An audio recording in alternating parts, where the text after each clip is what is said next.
تمام احباب ایک مرتبہ درود پاک پڑھ لیں۔ اللہم صلی علی سیدنا مولانا محمد وعلی آل سیدنا مولانا محمد وبارک وسلم۔ نحمدہ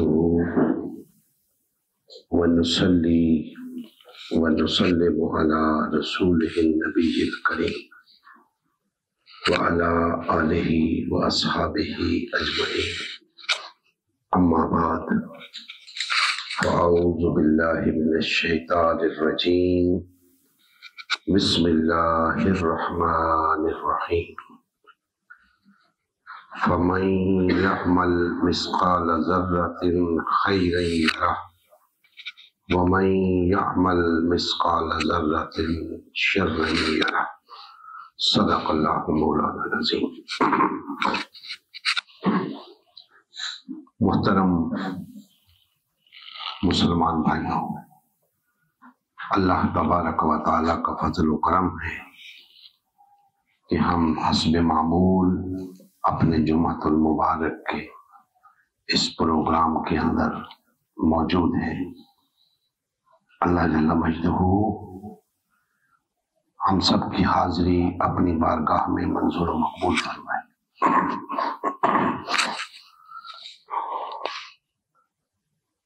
میں نے آپ کے سامنے سورہ الزلزال کی آیت نمبر 7 اور 8 کی تلاوت کا شرف حاصل کیا ہے۔ کوشش کروں گا کہ اللہ جل مجدہ نے جو سمجھ بوجھ مجھے عطا کی ہے اس آیہ مبارکہ کی روشنی میں چند کلمات آپ کے گوش گزار کروں گا۔ ارشاد فرمایا کہ جس نے ذرہ برابر نیکی کی ہوگی وہ اسے دیکھ لے گا، اور جس نے ذرہ برابر بدی یا برائی کی ہوگی وہ اسے دیکھ لے گا۔ عموماً ایک اصطلاح آپ سنتے ہیں مکافات عمل کی۔ قرآن مجید نے مکافات عمل کا اتنا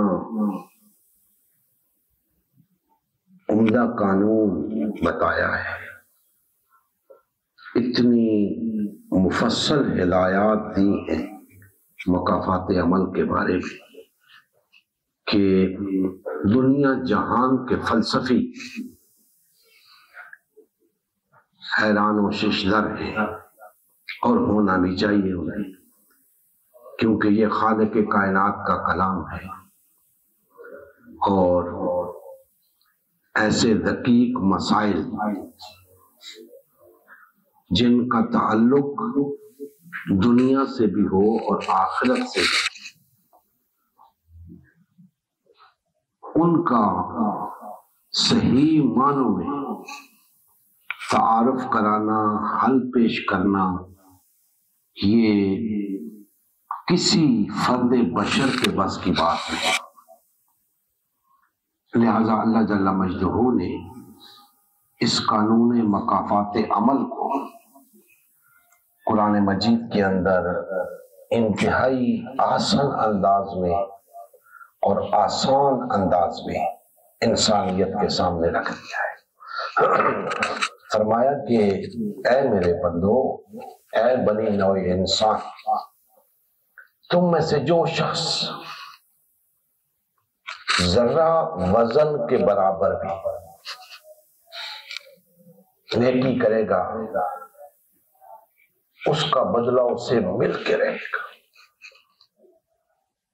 اور اگر تم میں سے کوئی ذرہ وزن کے برابر برائی کرے گا تو اس کا بدلہ بھی اسے مل کر رہے گا۔ یہ تو ہو گیا ایک اٹل قانون۔ اب اس کے بارے میں بہت ساری باتیں لوگوں نے کی، اس فلسفے کو نہ سمجھنے کی وجہ سے، جس پہ سیر حاصل گفتگو ہو سکتی ہے قرآن و سنت کی روشنی میں۔ لیکن آج مختصراً میں ایک یوں سمجھیں کہ تعارفی بیان اس حوالے سے آپ کے سامنے رکھ رہا ہوں، ورنہ یہ بہت طویل مضمون ہے۔ تو دوستان محترم، اس دنیا کے اندر ہم انسان بطور انسان جو عمل بھی کر رہے ہیں، ایسا ممکن نہیں کہ اس کا کوئی نتیجہ نہ نکلے۔ یعنی یہ بات پلے باندھ لیں کہ آپ کچھ بولیں گے یا کچھ کریں گے تو لازماً اس کا نتیجہ نکلے گا۔ اب نتیجہ کیا نکلتا ہے؟ کیا ہر عمل کا نتیجہ اسی دنیا میں برآمد ہوگا؟ تو طویل بحث کے بعد اس نتیجے پہ بندہ پہنچتا ہے کہ ہر عمل کا نتیجہ اس دنیا میں پیدا ہونا ممکن ہے۔ لا محالہ نتیجہ تو پیدا ہونا ہے۔ مکافات عمل کے قانون کے تحت نتیجہ تو پیدا ہونا ہے، تو اس کے لیے پھر آخرت رکھی گئی کہ جن اعمال کا نتیجہ یہاں پیدا نہیں ہوگا ان کا نتیجہ آخرت میں پیدا ہوگا۔ اسی لیے ہم بعض اوقات دیکھتے ہیں کچھ لوگوں کو ایک ہی جرم کی، ایک ہی گناہ کی سزا اس دنیا میں مل جاتی ہے، کچھ اسی طرح دنیا سے کوچ کر جاتے ہیں، تو ان کو پھر آخرت میں سزا ملے گی۔ آج جو بات آپ کے سامنے رکھنا چاہتا ہوں کہ قرآن مجید نے اس فلسفے کو چونکہ مفصل انداز میں بیان کیا ہے، تو اس میں ہمیں یہ دیکھنا ہے کہ آیا جو اعمال ہم سے سرزد ہو رہے ہیں بحیثیت انسان، پوری روئے زمین پر بسنے والے تمام انسانوں کی بات کر رہا ہوں، بحیثیت انسان جو اعمال ہم سے سرزد ہو رہے ہیں ان کا کیا نتیجہ نکل رہا ہے، اور کیا ان کا اتنا ہی نتیجہ ہے؟ تو یاد رکھیں کہ نہیں، جتنے نتائج سامنے آ چکے ہیں ہمارے اعمال کے بدلے میں وہ ناکافی ہے۔ اچھے اعمال بھی لے لیں، برے اعمال بھی لے لیں، کثرت برے اعمال کی ہے۔ اسی کو دیکھ لیں کہ آج دنیا کے اندر معاشروں کی حالت کیا ہے، اور یہ حالت کس وجہ سے ہے؟ قرآن ہمیں بتاتا ہے کہ تم پر جو مصیبت آتی ہے تمہارے اپنے ہاتھوں کی لائی ہوئی آتی ہے۔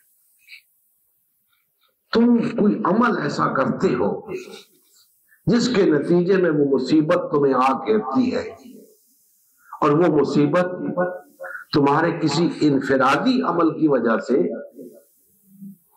تمہارے اوپر آتی ہے، اور تم سب کے اجتماعی عمل کی وجہ سے اقوام پہ آتی ہے۔ تو گویا ہمارے اعمال دو طرح کے ہیں، انفرادی اعمال اور اجتماعی اعمال۔ انفرادی اعمال کی زد میں ہم خود آتے ہیں، اجتماعی اعمال کی زد میں پوری قوم آتی ہے، پوری انسانیت آتی ہے۔ تو جو مصیبت ہم پہ آتی ہے اللہ جل مجدہ فرماتے ہیں کہ وہ تمہارے اپنے ہاتھوں کی ہی لائی ہوئی ہوتی ہے۔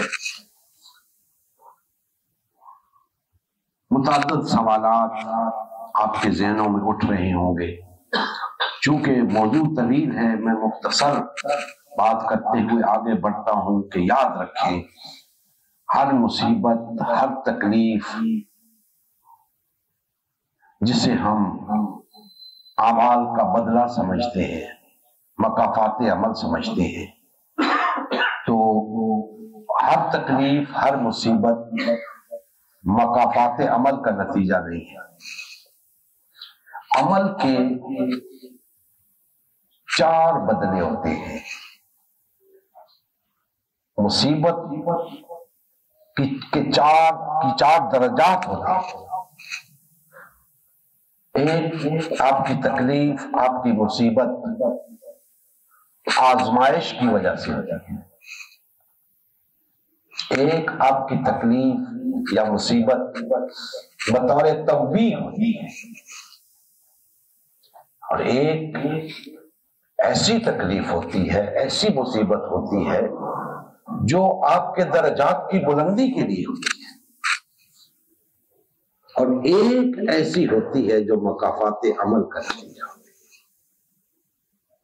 تو گویا ہر مصیبت اور ہر تکلیف کو مکافات عمل سمجھ لینا درست نہیں ہے، کیونکہ اس کے میں نے کم و بیش 4 درجات آپ کے سامنے رکھے ہیں، جن میں سے ایک مکافات عمل ہے۔ اب ہر انسان اپنے طور پہ بھی جائزہ لے سکتا ہے کہ میری یہ تکلیف، میری یہ مصیبت کس سبب سے ہے، اس سے بھی اسے اندازہ ہو جاتا ہے۔ تاہم آج کی ہماری گفتگو اس بات پہ ہے کہ اگر ہم کسی شخص کو تھپڑ ماریں گے تو اس کا ایک نتیجہ پیدا ہوگا، فوری نتیجہ پیدا ہوگا، اور اگر فوری نہیں ہوگا تو کچھ دن بعد اس کا نتیجہ ظاہر ہوگا۔ فوری نتیجہ تو یہ ہوگا کہ اگلے بندے کو تکلیف ہوگی، جیسے آپ تھپڑ مارے، اب اس پہ کیا ہنگامہ کھڑا ہوتا ہے یہ ایک الگ چیپٹر ہے۔ اسی طرح آپ کسی کو گالی دیتے ہیں، اس کا بھی نتیجہ پیدا ہوگا۔ کسی کی غیبت کرتے ہیں، ہم بہت معمولی سمجھتے ہیں غیبت کو، نبی کریم صلی اللہ علیہ وآلہ وسلم فرماتے ہیں کہ کسی گناہ کو چھوٹا نہ سمجھو، کسی نیکی کو چھوٹا نہ سمجھو، کیونکہ شاید وہ نتیجے کے اعتبار سے بہت بڑی ہو اور تمہیں پھر افسوس ہو اس بات کا۔ تو ہم غیبت کو کچھ نہیں سمجھتے، لیکن اس کا بھی نتیجہ نکلتا ہے۔ ہم ملاوٹ کریں اشیاء خورد و نوش کے اندر اور ہم کہیں اس کا نتیجہ نہیں نکلے گا، ایسا ہو نہیں سکتا۔ دوستان محترم، ایک نتیجہ تو وہ نکلے گا نا جس کو عوام بھگتے، ایک نتیجہ آپ نے بھی بھگتنا ہے جس نے یہ عمل کیا ہے ملاوٹ کا۔ اسی طرح ذخیرہ اندوزی ہے، فحاشی عریانی ہے، بدعملی ہے، قتل و غارت گری ہے، معاشی استحصال ہے۔ زندگی کا کوئی پہلو ایسا نہیں ہے جو مکافات عمل کے دائرے میں نہ آتا، اور آپ کے اعمال کی زد اس دائرے پہ نہ پڑتی۔ تو اب لگتا یوں ہے کہ ہمیں ہر قدم پھونک پھونک کر رکھنا ہوگا، کیونکہ اللہ جل مجدہ نے بڑے واشگاف الفاظ میں بیان فرما دیا ہے کہ جو شخص تم میں سے ذرہ برابر، یعنی ذرے کی کیا حقیقت ہے، اس کے وزن کے برابر بھی اگر نیکی کرے گا تو اس کا بدلہ پائے گا، اور اگر ذرہ وزن کے برابر بدی کرے گا تو اس کا بھی بدلہ پائے گا۔ تو اب گویا نتیجہ ہمارے اعمال کی بنیاد پر ہے، نتیجہ ہمارے اعمال کی بنیاد پر ہے۔ آخرت کو یہاں ہم بحث نہیں کرتے، اس پہ ہم اس دنیا میں رہ رہے ہیں، اس کی بات کرتے ہیں کہ اس میں جو اس وقت نتائج ہمیں بھگتنے پڑ رہے ہیں، بے روزگاری عروج پر ہے، غربت عروج پر ہے،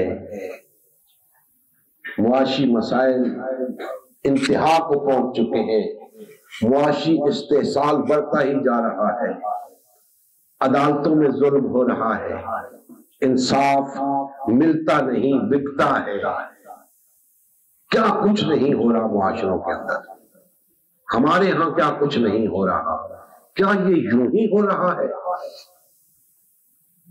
اگر معاشرے کے اندر یہ برائیاں موجود ہیں تو محض اس وجہ سے نہیں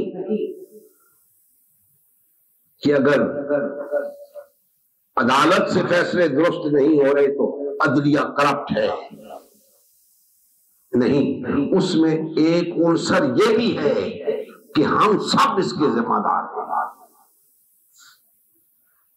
یہ اجتماعی مقاصد عمل کی بات کر رہا ہوں، ہم سے کوئی اجتماعی گناہ ایسا سرزد ہوا ہے جس کے نتیجے میں ہمیں انصاف نہیں مل رہا، عدل میسر نہیں آ رہا،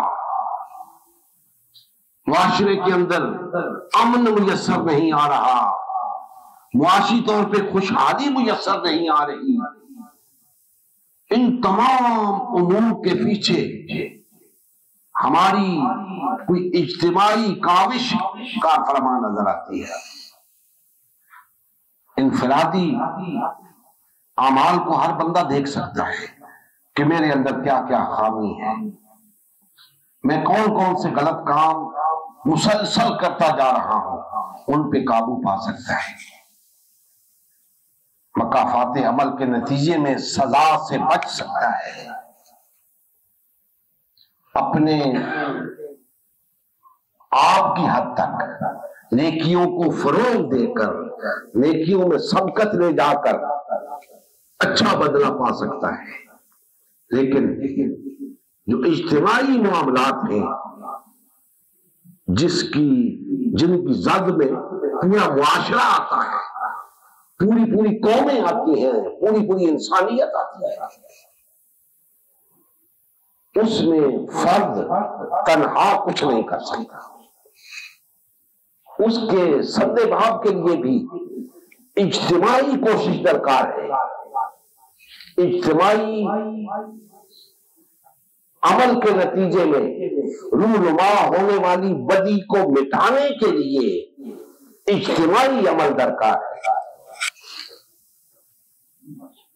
ایسا نہیں ہو سکتا کہ آپ کہیں جی میں تو اس اجتماعی گناہ میں شریک نہیں، آپ ہیں، آپ نے اس اجتماعی گناہ کو نہ ہونے کے لیے، اس کو روکنے کے لیے کیا کیا ہے؟ اگر کچھ نہیں کیا تو آپ اس میں شریک ہیں۔ دوستان محترم، معاشرے تباہ ہو چکے، دن بدن تنزل کا شکار ہے، ایک دلدل ہے جس میں انسانیت دھنستی جا رہی ہے۔ کیوں؟ ہر شخص اپنے تئیں پاسا سمجھتا ہے، میں بہت پاک باز ہوں، میں بہت نیک ہوں، میں بہت اچھا ہوں، تو برائی کہاں سے آ رہی ہے؟ ہر شخص ہی اگر اچھا ہے، ہر شخص ہی اگر نیک ہے تو پھر برائیاں کیوں جنم دے رہی ہیں؟ دوستان محترم، میں کہتا ہوں کہ ہر شخص اچھا ہی ہوگا، حسن ظن سے کام لیتے ہیں، لیکن نتیجہ یہ بتا رہا ہے کہ ہر شخص اچھا نہیں ہے۔ نتیجہ جو پیدا ہو رہا ہے وہ برائی ہے، ظلم ہے، استحصال ہے۔ اگر ہم اچھے ہوتے تو یہ سب کچھ نہ ہوتا۔ پوری انسانیت ظلم کی چکی میں پس رہی ہے۔ ہم کہتے ہیں ہم اچھے ہیں، ہمارا کوئی قصور نہیں، تو کس کا قصور ہے؟ کیا یہ ظلم خود بخود فروغ پا رہا ہے؟ ہرگز نہیں۔ اس ظلم کے پیدا ہونے کے کچھ عوامل ہیں جن پر ہماری نظر نہیں، اور مکافات عمل کے نتیجے میں ہمیں یہ ظلم سہنا پڑ رہا ہے، ہمیں یہ تکلیف اٹھانی پڑ رہی ہے، ہمیں ان مسائل کا سامنا کرنا پڑ رہا ہے۔ تو ایک بات تو طے ہو گئی کہ ہم اجتماعی طور پہ کوئی ایسا گناہ کر رہے ہیں جس کے نتیجے میں یہ تمام برائیاں نہ صرف جنم لے رہی ہیں بلکہ پنپ رہی ہیں، پروان چڑھ رہی ہیں، دن بدن ترقی کی منازل طے کر رہی ہیں، خیر مٹتا جا رہا ہے، شر غالب ہے۔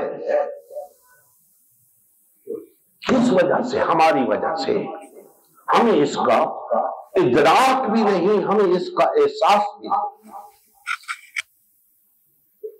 یہ ادراک ہمیں ہونا چاہیے، یہ احساس ہمارے اندر پیدا ہونا چاہیے بحیثیت انسان۔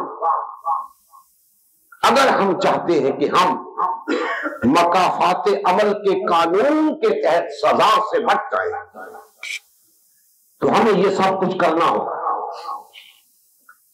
اس بات کو چھوڑیں کہ کوئی کیا کر رہا ہے، کوئی اگر اچھا کر رہا ہوتا تو آج حالات یہ نہ ہوتے۔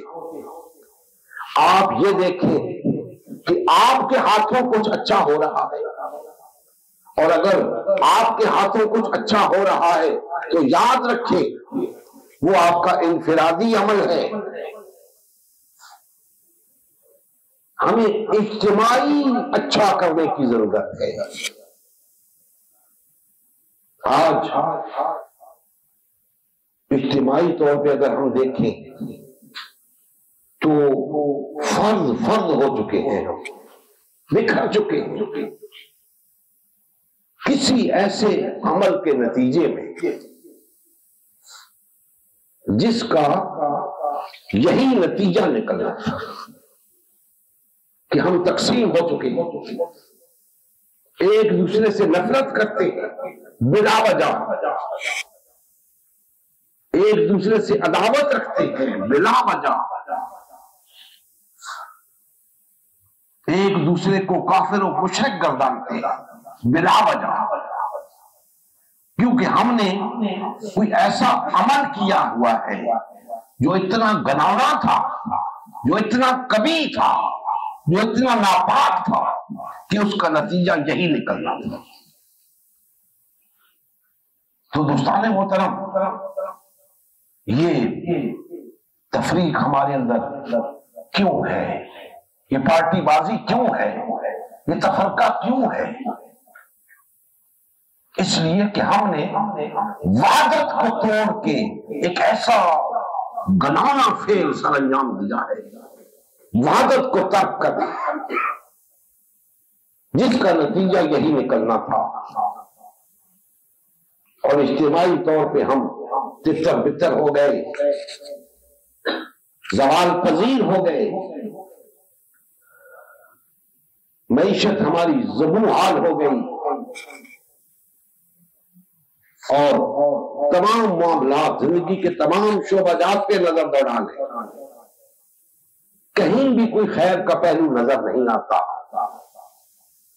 اس لیے کہ ہم نے اپنی اجتماعیت کھو دی.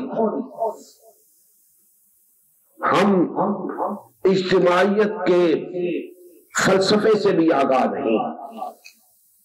دنیاوی طور پہ بھی دیکھ لیں، کہتے ہیں کہ یہ اتفاق میں برکت ہے. افسوس کہ وہ اتفاق بھی نہیں رہا ہمارے اندر. ہم تو وحدت کے امین تھے. اللہ نے ہمیں جو تعلیم دی تھی، جو احکام دیے تھے، اس کے نتیجے میں ہمارے اندر وحدت قائم ہونی چاہیے. لیکن ہم نے اللہ کی نافرمانی کی، اللہ کے احکام سے سرکشی کی. پھر مکافات عمل کو دیکھ لے. نافرمانی اور سرکشی کا نتیجہ کیا نکلتا ہے؟ اللہ جل مجدہ فرماتے ہیں میں پھر ان قوموں پر ذلت و مسکنت مسلط کر دیتا ہوں. ہم اسی لیے ذلیل و خوار ہو رہے ہیں کہ ہم نے اللہ کی نافرمانی کی ہے، اللہ کے احکام سے سرکشی کی ہے. ہر برائی جو اس وقت ہمیں نظر آتی ہے، ہر مصیبت اور تکلیف جس میں ہمیں لوگ مبتلا نظر آتے ہیں، یہ ہمارے ان گناہوں کی سزا ہے جو ہم نے اللہ کی نافرمانی کی. تو دوستان محترم، ذرہ برابر نیکی کو بھی نظر انداز نہ کریں، ذرہ برابر بدی کو بھی نظر انداز نہ کریں، کیونکہ دونوں کا نتیجہ نکلے گا عین ممکن ہے. جس نیکی کو آپ ذرہ برابر سمجھ رہے ہیں وہ آپ کی نجات کا سبب بن جائے، اور جس برائی کو آپ ذرہ برابر سمجھ رہے ہیں وہ آپ کو جہنم کا ایندھن بنانے کا باعث بن جائے. تو برائی سے بچے، نیکی کو اپنائیں. نیکی کیا ہے؟ اللہ کے احکام کی فرما برداری. اور برائی کیا ہے، بدی کیا ہے؟ اللہ کی نافرمانی. ہم نے فرما برداری ترک کر دی، نافرمانی شروع کر دی، تو نتیجہ یہی نکلنا تھا. کیونکہ اللہ کا یہی قانون ہے کہ جو قومیں میری نافرمانی کرتی ہیں ان کے ساتھ یہی کچھ ہوتا آیا ہے، اور جو قومیں فرما برداری کریں گی اللہ کا وعدہ ہے انہیں زمین پر اقتدار عطا کرے گا، انہیں سر بلند کرے گا، انہیں اقوام عالم کی امامت دے گا. وہ اس روئے زمین کے اوپر امن قائم کریں گے، خوشحالی لائیں گے، عدل قائم کریں گے.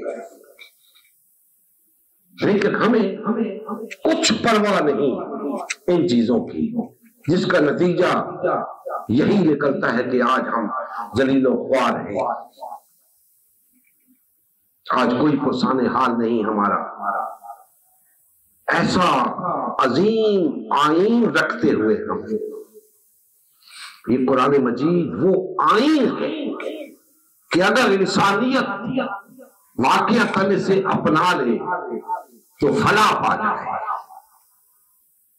یہ زمین جنت نظیر بن جائے، جنت کا نقشہ یہاں پہ نظر آئے. لیکن نہیں، انسان سرکش واقع ہوا ہے. سرکشی میں اسے لطف آتا ہے، چونکہ بظاہر اسے یہ لگتا ہے کہ اسے پوچھنے والا کوئی نہیں، لیکن اسے اندازہ نہیں کہ مکافات عمل کے قانون کے تحت وہ ایک دن اللہ کی گرفت میں آئے گا، اپنے کیے کی سزا بھگتے گا. جیسا کرو گے ویسا بھرو گے، یہ ہے قانون مکافات عمل. جو کچھ کرو گے ویسا ہی نتیجہ اس کا بھگتنا پڑے گا. جو بو گے وہی کاٹو گے. دوستان محترم، ہمیں اس معاملے میں اپنی اصلاح بھی درکار ہے، دوسروں کی اصلاح بھی درکار ہے، کیونکہ ہم چاہتے ہیں اللہ کے اس آئین کے تحت آ جائے، اللہ کے اس آئین کو اپنا لے اپنے بھلے کے لیے، کیونکہ جو کچھ کوئی کرتا ہے اپنے ہی بھلے کے لیے کرتا ہے، اللہ کو اس کا کوئی فائدہ نہیں، اور نہ ہی اگر کوئی نہیں کرے گا تو اللہ کو کوئی نقصان ہے اس کا۔ تو دوستان محترم، ہم جو جد و جہد لے کر چل رہے ہیں نظام مصطفیٰ کے قیام، اس کا مقصد یہی ہے کہ ہر شخص اس بات سے آگاہ ہو جائے کہ اسے اپنے ہر عمل کا بدلہ ملے گا، ذرہ برابر عمل کا بھی بدلہ ملے گا، خواہ وہ اچھا ہے خواہ وہ برا ہے۔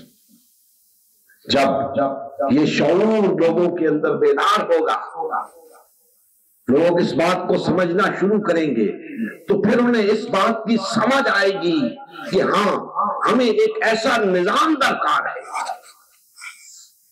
ہمیں ایک ایسا نظام درکار ہے کہ اگر وہ قائم ہو جائے تو معاشرے کے اندر انفرادی طور پہ جو لوگ اصلاح اپنی کر رہے ہیں اجتماعی طور پہ اصلاح اس نظام کے تحت، وہ نظام آئے گا تو یہ بدامنی امن میں بدلے گی، وہ نظام آئے گا تو یہ ظلم عدل میں بدلے گا، وہ نظام آئے گا تو یہ فحاشی اور عریانی عفت و پاکیزگی میں بدلے گی، وہ نظام آئے گا تو یہ بے روزگاری ختم ہوگی، غربت ختم ہوگی، ناانصافی ختم ہوگی۔ تو دوستان محترم، آئیے اس جد و جہد میں ہمارا ساتھ دیجیے، آئیے ایک ہو کر نیکی کو فروغ دیں، اپنی دنیا بھی سنواریں آخرت بھی سنواریں، بدی سے کنارہ کش ہو جائیں، نہ خود بدی کے مرتکب ہوں نہ دوسروں کو اس کی اجازت دیں، ایک ایسا نظارہ دنیا کو دکھائیں وحدت کا، یکجہتی کا، ہم آہنگی کا، کہ لوگ دیکھیں کہ ہاں یہ اللہ کے بندے ہیں، یہ اللہ کے قانون کو نافذ کرنا چاہتے ہیں۔ لوگوں نے یہ سمجھ رکھا ہے کہ اللہ کا قانون نافذ ہوگا تو لوگوں کے ساتھ شاید ظلم ہوگا، ہاتھ کاٹے جائیں گے، کوڑے مارے جائیں گے۔ ارے نادانوں، وہ تو چند امور ہیں جن کی شاید نوبت بھی نہ آئے، تم انہیں بہانہ بنا کر اللہ کے قوانین کو ظالمانہ کہتے ہیں۔ اللہ کا تو ہر قانون عدل پر مبنی ہے، تمہیں معلوم ہی نہیں اللہ کی عادلانہ قوانین کیا ہے۔ اللہ کے قوانین اس دنیا کو جنت نظیر بنا سکتے ہیں۔ ہم ان کے نفاذ کے لیے، ان کے قیام کے لیے کوشش تو کریں، چونکہ ہم نے وہ نظارہ ہی نہیں دیکھا کہ جب اللہ کا قانون لاگو ہوتا ہے، نافذ ہوتا ہے، تو معاشروں میں کیا ہوتا ہے۔ ہم نے محض تاریخی قصے کہانیاں سنے، ہمیں اندازہ ہی نہیں کہ جب یہ قانون نافذ ہو جائے گا، یہ آئین ریاست کا آئین بن جائے گا، دنیا انسانیت کا آئین بن جائے گا، تو اس کے کیا نتائج نکلیں گے۔ دوستان محترم، دوسروں سے پہلے یہ ذمہ داری ہماری ہے، ہماری یعنی ان لوگوں کی جو اس کتاب پر ایمان رکھتے ہیں، اللہ کو اپنا الہ مانتے ہیں، نبی کریم صلی اللہ علیہ وآلہ وسلم کو اللہ کا آخری نبی اور رسول مانتے ہیں۔ یہ ان کی ذمہ داری ہے، ہم انہیں کو دعوت دے رہے ہیں کہ آؤ اکٹھے ہو جائیں، ایک ہو جائیں، وحدت اختیار کریں، اللہ کی زمین پر اللہ کا نظام قائم کریں، اللہ کے دین کو تخت پر لے کر آئیں، اور دنیا ایک مرتبہ پھر وہ نظارہ دیکھے کہ ہر طرف خوشحالی ہوگی، امن ہوگا، عدل ہوگا۔ اور یاد رکھے ایک دفعہ اگر روئے زمین پہ آج کے بعد ایک دفعہ یہ نظام قائم ہو گیا تو اب ذرائع ابلاغ اتنی ترقی کر چکے ہیں، انسان ذہنی سطح پہ اتنا ارتقاء حاصل کر چکا ہے کہ اس نظام کو دیر نہیں لگے گی تمام انسانیت کو اپنی لپیٹ میں لینے کے لیے۔ انسانیت کچا کچا اس نظام کی طرف آئے گی۔ ضرورت اس امر کی ہے کہ ہم اس بات کو سمجھیں، ہم سب مل کر اللہ کی رسی کو مضبوطی سے تھام لیں، سب مل کر نظام مصطفیٰ کے قیام کے لیے جدوجہد کریں، اور یہ جو آئے روز ہم پہ ظلم ہو رہے ہیں ان سے ہمیں نجات ملے، انسانیت کو فلاح کا راستہ میسر آئے۔ ورنہ یاد رکھیں آج جو ظلم آپ پر روا رکھے جا رہے ہیں یہ ختم نہیں ہوں گے، دن بدن بڑھتے جائیں گے۔ سیاستدان، مذہبی پیشوا یوں ہی آپ کو سب باغ دکھاتے رہیں گے، لیکن اللہ کا قانون ازل سے کار فرما ہے، مکافات عمل کا قانون۔ اگر آپ کچھ اچھا نہیں کریں گے تو اچھا نتیجہ نہیں نکلے گا، کچھ اچھا کریں گے تو اچھا نتیجہ نکلے گا۔ اور وہ اچھا کیا ہے وہی آپ کو بتا رہے ہیں کہ آؤ تفرقہ ترک کر دو، پارٹی بازی چھوڑ دو، اس سے کچھ حاصل نہیں ہونے والا، اس کا نتیجہ غلط ہی نکلے گا اور نکل رہا ہے، ہم دیکھتے آ رہے ہیں۔ اور وحدت اختیار کر لو، اگر وحدت کا نتیجہ اچھا نہ نکلے تو مجھے گریبان سے، مجھے یہاں بھی گریبان سے پکڑو، مجھے آخرت میں بھی گریبان سے پکڑنا اگر وحدت کا نتیجہ اچھا نہ نکلے۔ اور یہ پارٹی بازی، یہ تفرقہ اور مجھ سے لکھوا لو، اس کا نتیجہ نہ کبھی اچھا نکلا ہے نہ نکلے گا، اور اگر کہیں نکل آیا تو پھر آ کر مجھ سے بات کرنا۔ دوستان محترم، اللہ نے جو احکامات ہمیں دیے ہیں ان کے پیچھے بڑی حکمتیں ہیں۔ اللہ نے تفرقے سے منع فرمایا ہے تو بہت بڑی حکمت اس کے پیچھے کا فرمایا ہے۔ اللہ نے وحدت کا حکم دیا ہے تو بہت بڑی حکمت ہے اس کے پیچھے، ہمیں اس کا اندازہ نہیں۔ یہی وجہ ہے کہ آج ہم بے شمار مسائل کا شکار ہیں اور ہمیں اس بات کا ادراک ہی نہیں کہ یہ مسائل پیدا کیوں ہو رہے ہیں، یہ ہماری وجہ سے پیدا ہو رہے ہیں۔ کسی میں شریک ہوں، کسی میں آپ شریک ہیں، کسی حد تک میں شریک ہوں، کسی حد تک آپ شریک ہیں۔ ہر شخص اس اجتماعی گناہ میں شریک ہے، جبھی تو یہ نظام ختم نہیں ہونے پا رہا۔ اگر ہم سب اس اجتماعی گناہ سے توبہ کر لیں اور راہ راست پر آ جائیں، وحدت اختیار کر لیں، انشاءاللہ تعالی بہت جلد یہ نظام مٹ جائے گا اور روئے زمین کے اوپر پھر وہی توحید کا پرچم لہرائے گا، ہر طرف امن ہوگا، عدل ہوگا، خوشحالی ہوگی، اور لوگ اپنی دنیا بھی سنوار سکیں گے اور آخرت بھی سنوار سکیں گے۔ اللہ جل مجدہ ہمارے حال پہ رحم فرمائے اور ہمیں نیکی کو نیکی سمجھنے کی اور بدی کو بدی سمجھنے کی توفیق عطا فرمائے۔ وما علینا الا البلاغ المبین۔ اجرکم اللہ۔